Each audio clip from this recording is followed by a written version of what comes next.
আজি বিজলকীয়া আচাৰ বনাম, লগতে আপোনালোককো দেখাম কেনেকৈ মই বিজলকীয়া বনাওঁ। আচাৰটো চাব। কেৰাহীখন পাতি ল'লোঁ, অলপ তেল গৰম কৰি ল'ম। এতিয়া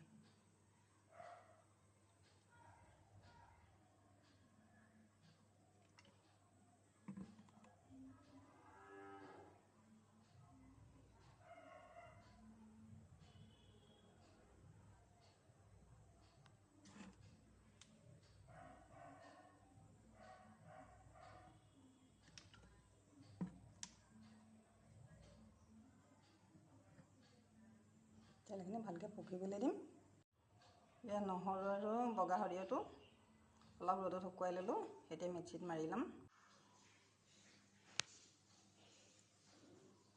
এয়া ভোট জলকীয়া মিঠাতেল খালীকৈ দি বনাইছোঁ। অকল নহৰু আৰু হেৰি দিয়া বনাইছোঁ, সৰিয়হ দি। এয়া খালী মিঠাতেলত বনাইছোঁ, হালধি আৰু নিমখ কৰিছোঁ। মই গোটাকৈ দি এনেকৈ আচাৰটো খাই ভাল পাওঁ। এনেকৈ ষ্ট'ৰ কৰিব পাৰে, লগত ভিনেগাৰ অকণমান দিব, 6 মাহ বছৰলৈকে থাকিব। আমি এনেকৈয়ে খাই ভাল পাওঁ, আমাৰ পৰিয়ালৰ মানুহে এনেকৈ খাই ভাল পায়।